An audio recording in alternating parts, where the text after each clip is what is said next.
Hello everybody, it's the 28th of January 2016. It's Dan here from Essex, United Kingdom. Now I've had quite a lot of interest in the watermelons that I grew in the UK last year. Now what I managed to grow, my long-term viewers will know, were Black Panther. Now I'm going to be looking at watermelons again this year, but I wish to expand a little bit on the varieties I grow, and I'm going to try and get some that grow a little bit better in the UK climate. Now some names I've come across are this one here, Blacktail Mountain. So you can read that there. Developed to be cold tolerant during summer nights, but also does well under warmer conditions. Now they sound quite a nice variety to grow. Now if you look on the internet, you'll find many cases of this watermelon being grown particularly in the US, because it is a US variety, in states where the climate is very similar to that of the UK. Now these have been bred to crop relatively quickly, because of course in the UK we don't really have the pleasure of a long growing season in typical years. So that's one variety I've come across, watermelon Blacktail Mountain. Now this is the Thompson and Morgan website. I'm certainly not any way financially tied with them, and I'm not recommending any variety. I'm merely talking about varieties that could be suitable for the UK. So Blacktail Mountain watermelon. Okay, so here's another one, Charleston Gray. Now this is a rather interesting shape watermelon, as you can see. Certainly doesn't look like what you would buy in the supermarket or greengrocers or anything like that.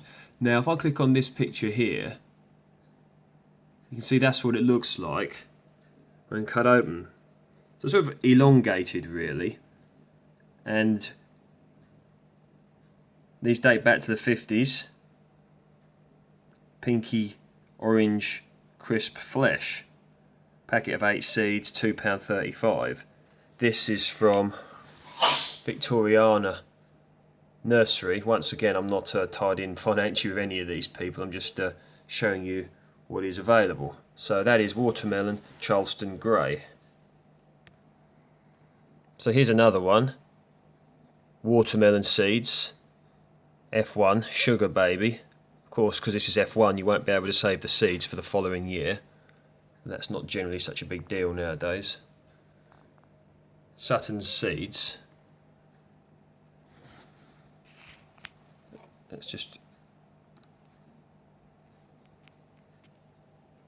round watermelons, very sweet red flesh, refreshing. Glasshouse tunnel or frame growing. So in February. That's interesting. I might have to get some of these on the way. But so this is another variety, Sugar Baby. Now, of course, I have heard this one bounded around a little bit, so I imagine people out there may have tried this one already. But excusez-moi. £1.99 here, free for 3 grams of seeds it says, so that could be another one for people to try. Watermelon Sugar Baby. Now this is the one that I came across. This does look rather interesting, but watermelon grafted plants, so you know about grafting and that sort of thing. Well, they're doing it with watermelons as well. And so this is F1 Mini Love. So let's just, I mean, to me the redness of that looks quite something, doesn't it?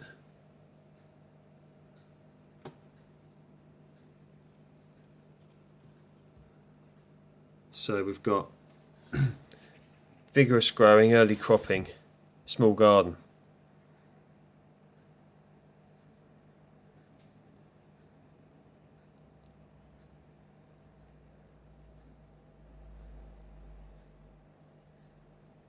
So you might want to try this one out. Little or no heating required. Now, of course, the issue that you've got here, you may have to look for some seeds on this one, or I don't know if they're available. I'll leave that one up to you. But 3 super plug plants, it seems, you know, £9.99. So of course you're paying a little bit more. Now whether you get more off of it because it's grafted and more vigorous, maybe, but certainly nice colour.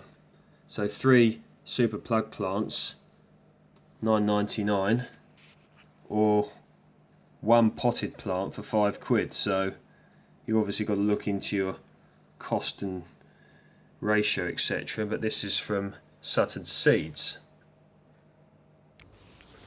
So I hope that's given you guys a little bit of food for thought for those people who are interested, because people have asked me quite a bit about watermelons, and something I'm quite happy to grow. Actually, I really do enjoy growing melons.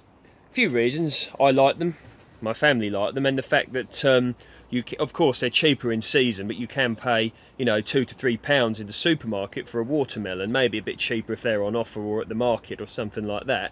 But of course, for me, there's certainly a thing that's worth growing with regards to saving a bit of money, because I do like watermelons and I can easily eat a big one in one day. So of course, if I can produce my own, if I could produce maybe 20 or 30 next year, I would be very happy with that, and certainly would be a very cost-effective thing for me to grow. So I hope that people who are interested in watermelons have learnt anything from this sort of small video I've done, and maybe wish to try some of the varieties, because some of the problems that we have here with regards to growing them, the biggest problem is the fact that we have a relatively short growing season in the UK compared to other European countries, parts of the US, etc, etc. But of course the weather here is never guaranteed. I mean, for example, at the moment it's very warm in this polytunnel, I can feel it, but another day it could be freezing cold less than a week later, and there's no real regularity in the UK weather anymore, which of course does add to a bit of fun for variety, but with regards to growing things it can be chaos. So of course watermelons are very sort of recommended for greenhouse or polytunnel production here in the UK, which is where I intend to grow them. You may remember last year grew them in some big tubs, 30-litre tubs. That's what I'm going to do. Still got a little bit of produce coming on. That's a white icicle radish. These are quite nice actually, and they've been growing all winter, so they're definitely worth it. Okay, I'm going to sign out now, and we will speak soon.